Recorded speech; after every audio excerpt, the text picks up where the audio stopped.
Alright, so with the election over, um, we're moving subjects somewhat, but we cannot look over the how much money was put behind Harris and how badly she ended up losing. She raised 1 billion $1 billion for this election, and she failed miserably.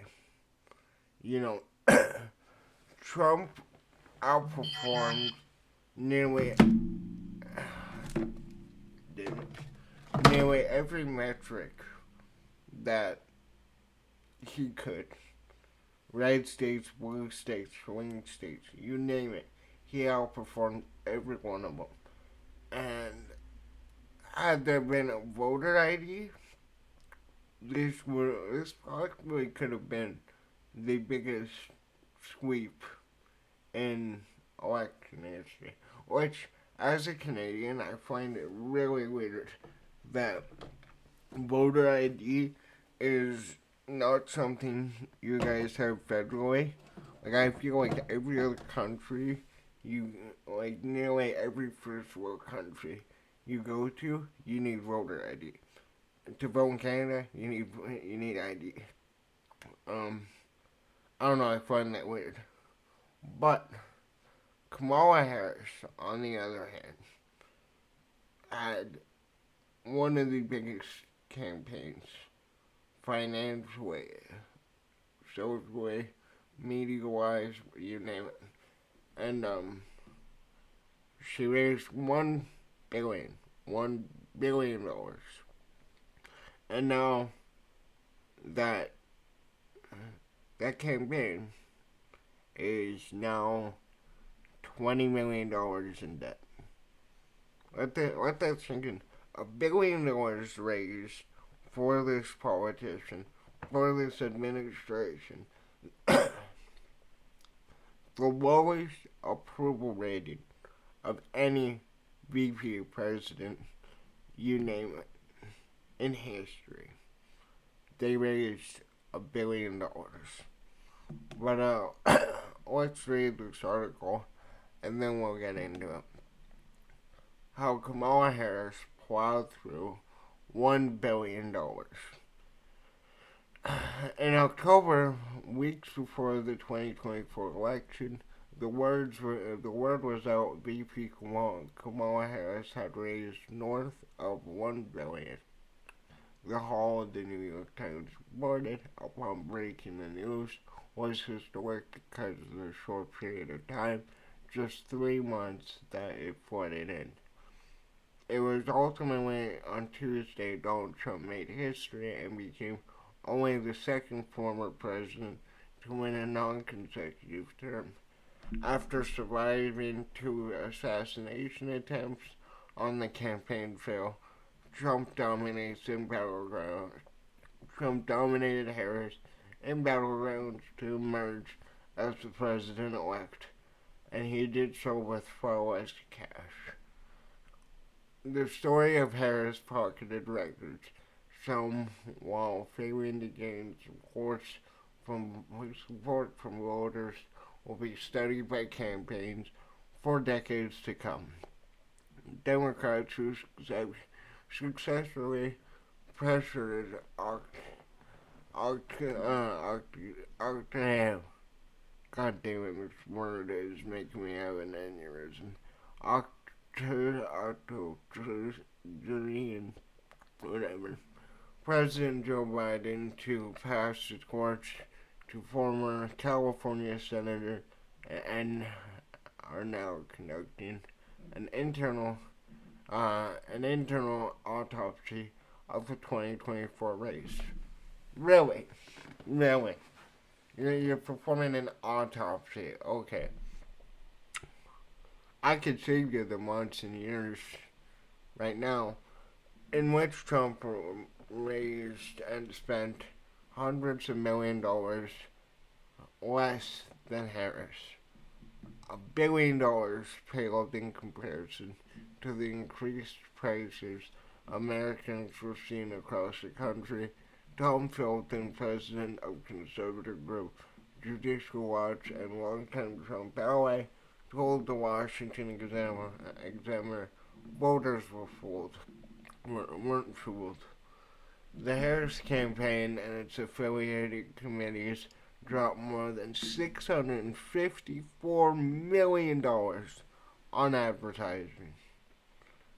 Again, kind of weird. That is the majority of the money, but we'll get into where all that other money was spent. Uh, July 2022 to Election Day, whereas Trump spent $378 million, or 57% less, in the same category, according to data from Ad Impact. Future Forward, the 500 million ad testing factory and super PAC that supported Harris, was a reliable clearhouse for checks from the wealthy Democrats such as Reid Hoffman, George Soros, Michael Bloomberg, and Dustin Moskovitz. You also need to throw in Bill Gates in there, I guess, and anonymous donations. Anonymous being Bill Gates, or so-called dark money, also benefited Harris at a faster and more substantial clip than Trump thanks to tax lax federal laws that progressives often criticize but nonetheless exploit in 2024. The Harris campaign declined to comment on its finances. A full portrait will be public after the election, as the Federal Election Commission mandates post-general election reports for candidates within 30 days. In mid-October, the Harris campaign disclosed that it has spent over $880 million this election, almost $526 million greater than the roughly $354 million that the Trump campaign had disclosed in spending. According to a Washington Examiner analyst of federal fillings, much of Harris's campaign spending was allocated for digital media advertising, polling, and travel from state to state, including to a private jet company called Advanced Aviation. Payroll and the taxes it accomplished, it accounted for $56 million of the Harris campaign spending. In comparison, the Trump campaign reported spending $9 million on payroll, employing 100 fewer staff members. Right? Those numbers don't add up. 9 million, he'll add hundreds of fewer compared to 56 million. There was also the army of political, digital, and media consultants who were paid over $12.8 million by the Harris campaign filing show. One Endeavor digital marketing agency received over $3.9 million and reportedly worked to recruit thousands of social media influencers to boost Harris online. Others that scored lucrative consulting gigs from campaigns, including the likes of Precision Strategies, a Democratic aligned marketing agency, Ethos Organization, founded by former Ohio Democratic Party Director Malik Hubbard, and Biden-allied SKDK Communications firm. Harris's payments to the consultant class will likely come under the microphone in the months ahead as Democrats look to diagnose who is responsible for why the party lost this election so handedly. Speaking on MSNBC after Harris's Wednesday concession, former Democratic Senator Claire McCaskill said Harris was listening too much to consultants, which McCaskill,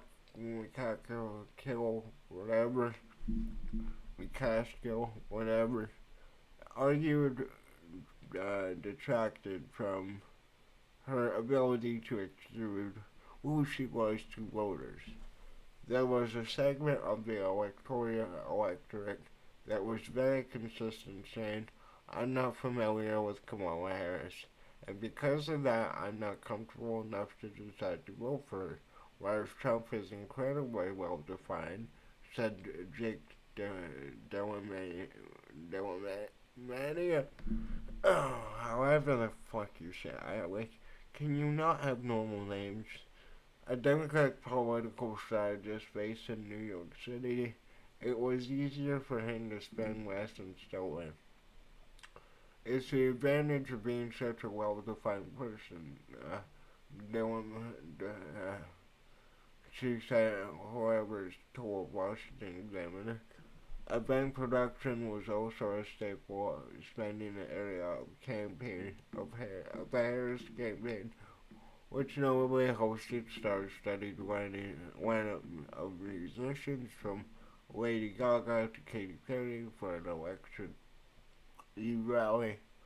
The campaign paid more than $15 million, according to federal filings, to companies for such service. There was $1 million for Oprah Winfrey's Harpo Productions on October 15th in West Hollywood. Winfrey, atop Harris LA, appeared at a town hall with the vice president in September and was at her. You know, to my knowledge, Donald Trump really doesn't pay people to endorse him. Like, I mean, he didn't pay Rogan. He didn't pay Hulk Hogan either. Did he? Maybe there's a few, but I'm just saying. Final rally in Philadelphia before Election Day. Vimeo created a marketing agency that has touted its work with Oprah comedian Trevor Noah. Oh my, I cannot stand him. The Washington Nationals baseball team and American Express scooped up 1.8 mil from the Harris campaign for event production from September to October.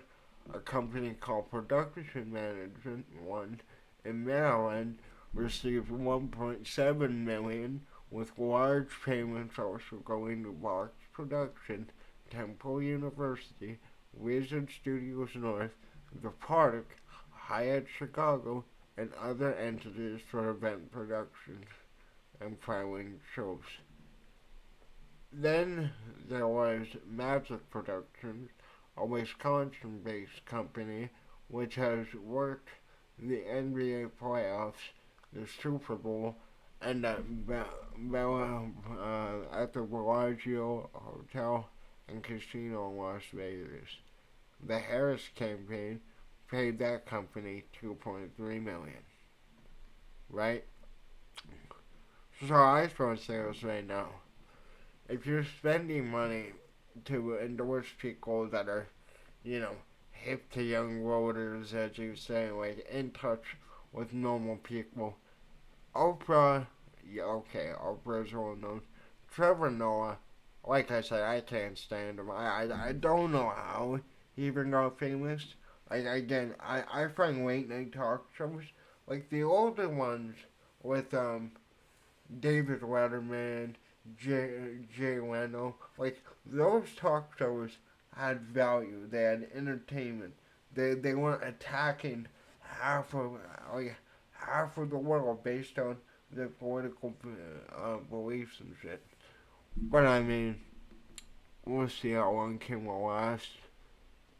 Definitely not on that Diddy list. Definitely not on that Epstein list either. But anyways, all accusations, by the way. A source familiar with the matter told the Washington Examiner that the Harris campaign spent six figures on building a set for Harris's appearance on the popular Call Her Daddy podcast. That was the podcast she went on, by the way, and the entire premise of that show is I'm pretty sure it's like Matthew Stafford's wife, maybe even, and it's they are literally talking about times that got pounded out, times they cheated on their boyfriend, times like if I'm remembering this podcast correctly, this is the one where Matthew Stafford's wife broke down how she got with him, and she ended up squeaking with the backup TV to make him jealous, and then that worked, and then they got married. I mean, I'm not gonna judge Stafford on that one. I don't know her as an individual, but for a person running a presidential campaign, I feel like you can do a lot better than a podcast where these two women talk about where they are legal than all this degenerate shit that is pushed out by everyone. But I mean, that's the goal.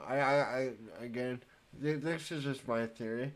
I really think the government is fully responsible for things like OnlyFans taking off, and you have all these women now who willingly go into this, whatever. If you run it like a business, I'm not going to judge you, but it definitely is a result of the over sexualization of our society, and that which Kamala Harris directly contributed by name dropping this podcast and going on to it.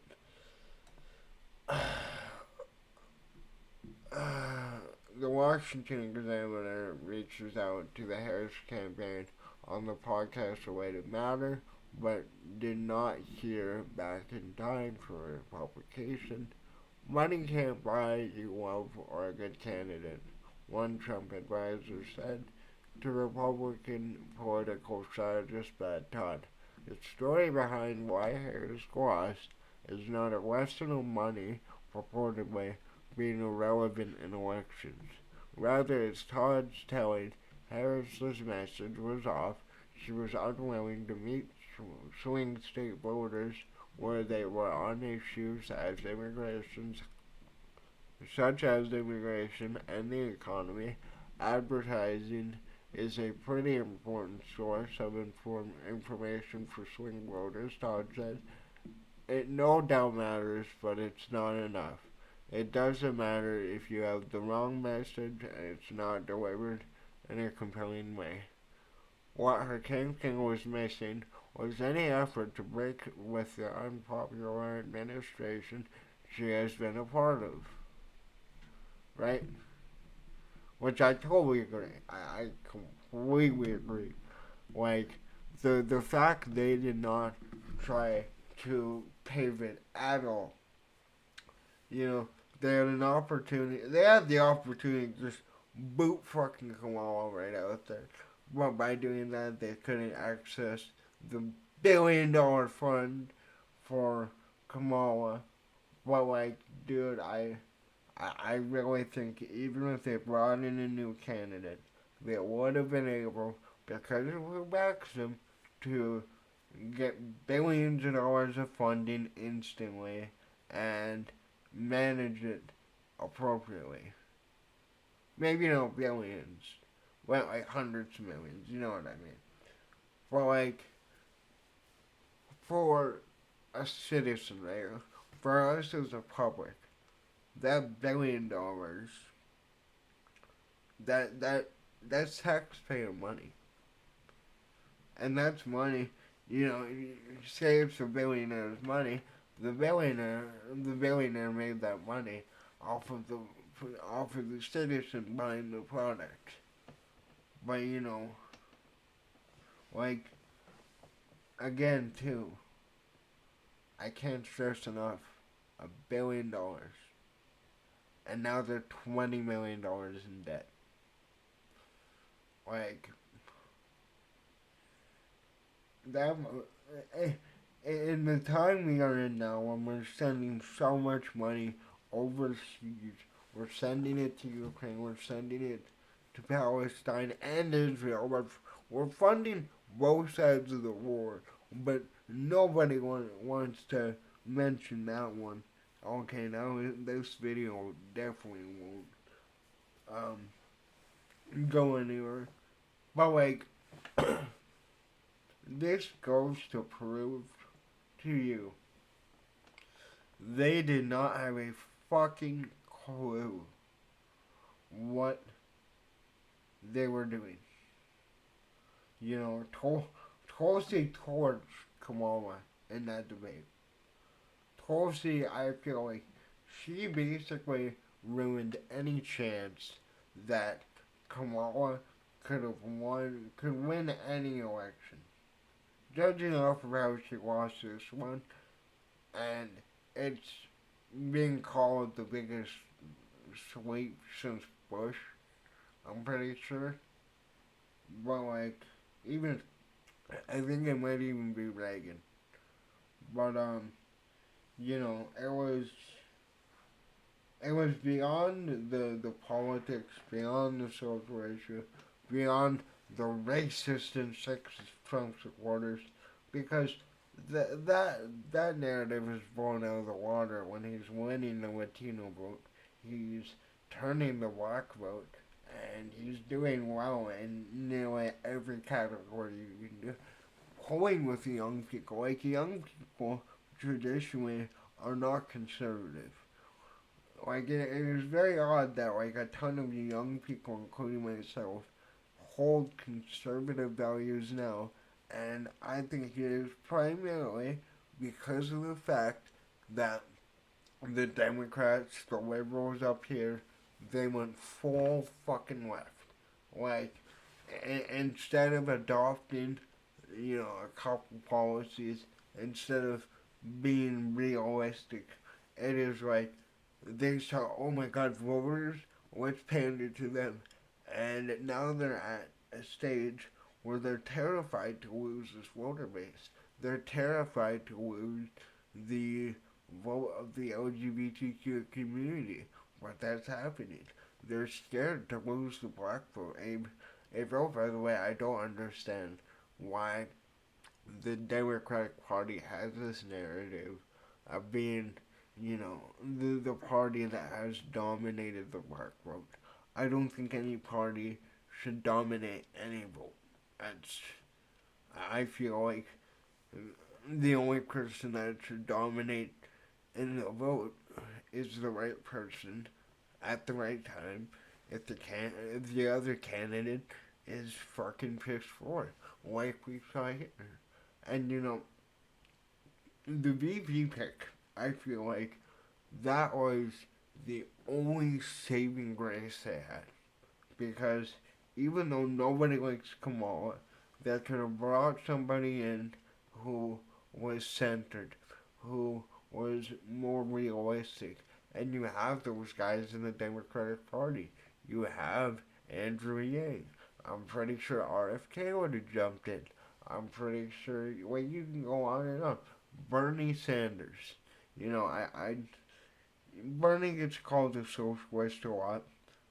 I don't agree with his gun policy, but there are. I feel like as far as a guy that is in touch at least with the voter base, he is. He really is. And you saw it when he went on CNN and basically said the thing that all the anchormen and anchorwomen to be inclusive, they were too scared to say it. They were scared to say it, that this this administration, this ticket, failed at every fucking turn you can. It was like every horrible decision they could have made, they made. And it masks and it hides all the good things you do, right? The same thing kind of happened with Trump in the media. But it'll be very interesting to see how the media will cover Donald Trump now if he really does write in these bills. He really does clean out the swamp, as he's been saying for the last decade. It'll be interesting. Um, while like the whole narrative about people who want a secure border are racist, I feel like that is out the fucking window now. That could just be me. Having a secure border isn't about race, The, there's white violent criminals that come across, the U.S. border, the Mexico border, any seaport, all these countries. I'm not saying everybody is bad, but the amount of crime we have in North America, I, I, I look at it as a whole because Canada, too, our crime rate has been unreal. We just had the biggest drug bust in Canadian history in a city that's not even a few hours away from it, right? But I don't know. I feel like now that this story is out, that there could come all those days of running for president are long gone. There's no way you can look at somebody who burned through $1 billion at a time where the economy is at one of its all-time worst. Like, I don't think there's any way she can come from this. But let me know in the comments, what do you think? Do you agree with me that this is just absurd that fucking they raised $1 billion and now they're 20 million debt? Or do you think, they ran a campaign, they tried, and spending $1 billion of taxpayer money ain't that big of a deal? Let me know in the comments down below. And yeah, later.